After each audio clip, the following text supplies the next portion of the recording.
Bonjour à tous, bonjour à toutes. Nous revenons avec notre équipe de vainqueurs, Yoshi, qui est en France pour travailler avec nous, pour présenter le millésime 2011, que vous allez bientôt recevoir au Japon. Donc 2011, c'est une année assez généreuse en Bourgogne, avec des belles maturités et des bons rendements. On appelle bon rendement chez nous une moyenne de 40-45 hectos pour les blancs et 38-42 hectos pour les rouges. C'était une année qui s'est très bien passé en moyenne. Maintenant, par rapport à 2012, on peut dire que 2011, ça s'est bien passé. Euh, Quelque chose comme 7 ou 8 traitements à la vigne, des belles maturités, des vendanges qui se sont passées sur 15 jours.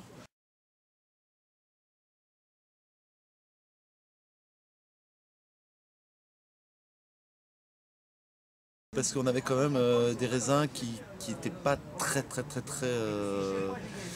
comment je pourrais dire, pas très riches en polyphénol et pas très épais en peau.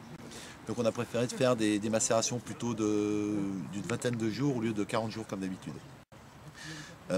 Aujourd'hui, tous ces vins sont en bouteille, les rouges comme les blancs. Les blancs sont très très bons. Les rouges méritent un petit peu d'élevage encore en bouteille avant de pouvoir les déguster. Ensuite, nous allons parler d'un ou deux vins, comme on fait d'habitude quand nous faisons notre petite explication avec vainqueur.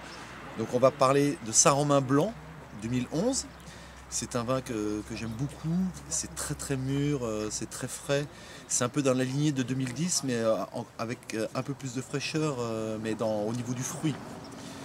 C'est un vin que j'affectionne particulièrement en ce moment, c'est très frais, c'est vraiment très agréable à boire. Et puis en rouge, on va parler par exemple de Saint-Romain rouge, pourquoi pas.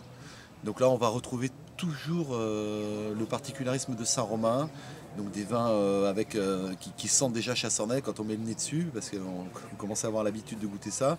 C'est très sur le fruit, c'est très élégant, et je pense que c'est un vin qu'il faudra boire dans les 5-6 ans à venir. 2011 ne sera pas un millésime à faire vieillir en rouge.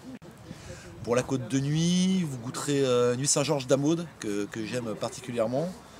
On revient toujours sur cette parcelle de Damaude qui est montée sur un porte-greffe Riparia, une vigne qui a 80-85 ans de mémoire comme ça, qui fait des tout petits rendements avec des tout petits raisins, des toutes petites baies, sur des raisins qui sont très allongés. Donc ça donne des couleurs assez intenses et des vins qui sont un peu rustiques comme ça sur la jeunesse, mais que j'aime beaucoup parce qu'ils développent énormément d'aromatiques. Voilà à peu près ce que je peux vous expliquer sur le millésime 2011. Et puis Yoshi viendra nous voir et si vous avez des questions, je ne manquerai pas d'y répondre. Je vous remercie tous.